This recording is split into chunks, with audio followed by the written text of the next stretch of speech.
Shalom, selamat pagi jemaat dikasih Tuhan. Kembali pagi hari ini kita berjumpa lagi dalam renungan pagi. Marilah di awal pekan ini, sebelum kita lanjutkan aktivitas kita akan merenungkan firman Tuhan terlebih dahulu. Karena firman Tuhan adalah sumber kekuatan, penuntun langkah kita, bahkan menerangi langkah hidup kita. Mari sebelumnya kita akan berdoa minta pimpinan Tuhan terlebih dahulu.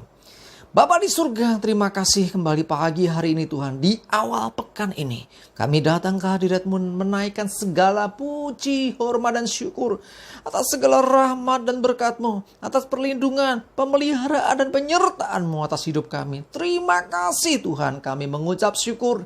Dan pagi ini juga Tuhan, kami memerlukan firman-Mu, kami membutuhkan tuntunan-Mu. Mari singkapkan dan nyatakan kebenaran firman-Mu, dan urapi kami semua, sehingga kami bisa menangkap pesan Tuhan dan melakukannya dalam hidup kami. Terima kasih ya Tuhan. Di dalam nama Tuhan Yesus kami bersyukur dan berdoa. Amin. Mari jemaat dikasih Tuhan, kita akan buka Alkitab kita. Renungan pagi ini saya ambilkan dari Yesaya 55 ayat 8 dan 9. Saya bacakan. Sebab rancanganku bukanlah rancanganmu, dan jalanmu bukanlah jalanku. Demikianlah firman Tuhan. Seperti tingginya langit dari bumi, demikianlah tingginya jalanku dari jalanmu, dan rancanganku dari rancanganmu. Jemaat dikasih Tuhan, setiap kita pasti punya rancangan, punya harapan, punya cita-cita. Nah, Tuhan pun punya rancangan atas hidup kita. Nah, bedanya apa? Rancangan Tuhan itu sempurna. Rancangan kita jelas tidak sempurna. Bahkan dikatakan oleh firman-Nya, tingginya perbedaannya rancangan Tuhan dengan kita, langit dengan bumi. Artinya ya sangat-sangat jauh. Tetapi kalau kita mau menyerahkan diri dan mengikuti rancangan Tuhan, yang terjadi adalah keberhasilan. Kalau rancangan kita mau taruh di hadapan Tuhan dan Tuhan, aku mau ikut rancanganmu, maka yang terjadi adalah keberhasilan. Karena Tuhan tidak pernah gagal dengan rancangannya. Amin.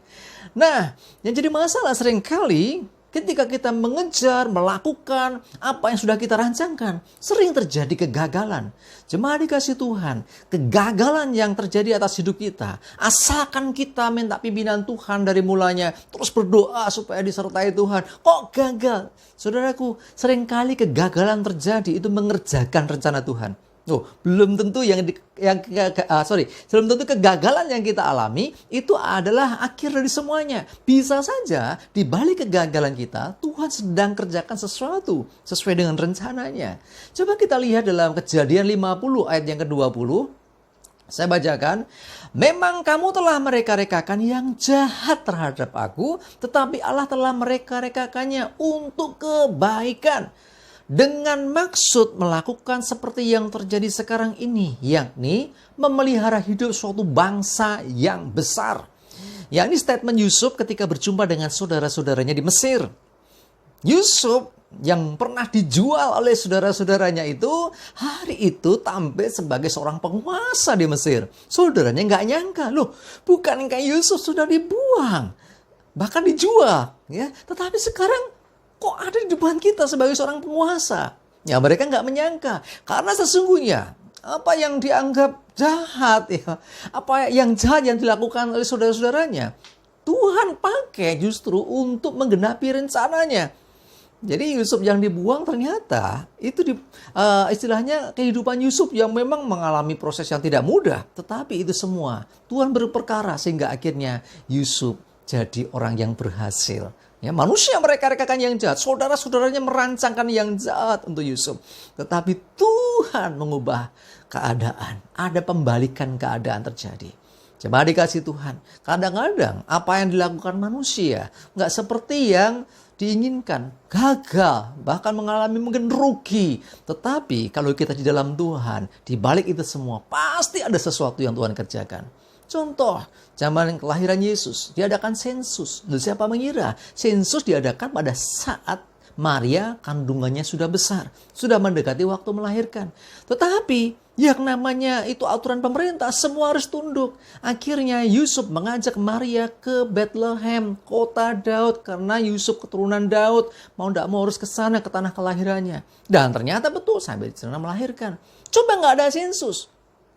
Ya, Yusuf dan Maria masih di Nazaret. Nah, beda nanti karena sudah dinubuatkan bahwa Mesias lahir di Bethlehem. Di kitab Mika dikatakan ya, engkau Bethlehem bukan lagi yang terkecil, karena lahir di sana raja besar. Jemaat dikasih Tuhan, di balik ketidaktahuan kita, bahkan di balik problem yang kita hadapi, di balik kegagalan kita, bisa saja sesungguhnya Tuhan sedang melakukan sesuatu. Peristiwa yang terjadi kemudian ketika Yusuf dan Maria harus meninggalkan Bethlehem menuju ke Mesir. Tuh, kenapa? Ternyata ada penggenapan lagi tentang bayi di bawah 2 tahun yang akan dibunuh oleh Herodes. Dan Yesus bersama dengan kedua orang tuanya ke Mesir. Kenapa Mesir? Ternyata memang ada rencana Tuhan. Di kitab Hosea dikatakan, dari Mesir anakku kupanggil. Loh, penggenapan toh, memang harus demikian. Seringkali apa yang buruk di depan kita, belum tentu itu buruk di mata Tuhan. Yesus ditangkap, dibunuh, disalibkan. Wah, orang mengatakan, wah gagal nih.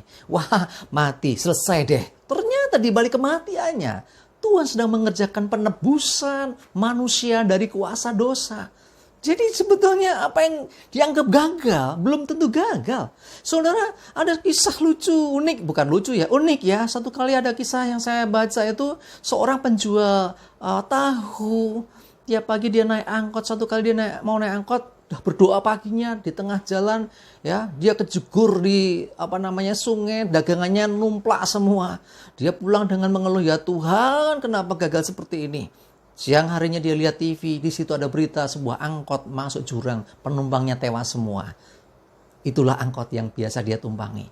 Di balik kegagalan dia, dagangan hancur. Ternyata Tuhan mau selamatkan penjual tahu itu. Loh, saudara, kita nggak pernah tahu kan? Di balik apa yang buruk yang menimpa hidup kita, yang kita alami, Tuhan kerjakan sesuatu.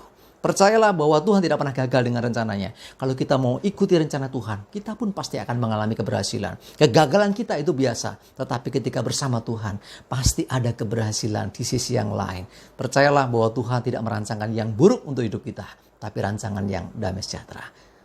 Kita berdoa. Terima kasih untuk firman-Mu pagi ini Tuhan. Biarlah kami memaknai setiap kejadian dalam hidup kami dengan selalu bersyukur kepada Tuhan. Karena di balik kegagalan kami ada keberhasilan, ada rancangan Tuhan yang sedang digenapi. Kami percaya rancangan-Mu sempurna, indah, dan baik bagi kami. Kami mau ikuti rencana-Mu ya Tuhan. Terima kasih, kami mengucap syukur ya Tuhan. Mari Tuhan pimpin kami, sertai kami hari ini, hidup kami. Hidup yang penuh damai, sejahtera, dan sukacita. Dalam perlindungan Tuhan, aman dan selamat. Jauh dari celaka dan mara bahaya. Terima kasih Tuhan, kami mengucap syukur. Di dalam nama Tuhan Yesus kami berdoa. Amin. Mari jemaat dikasih Tuhan. Semangat terus, maju terus dalam iman dan pengharapan. Tuhan Yesus memberkati kita semua. Amin.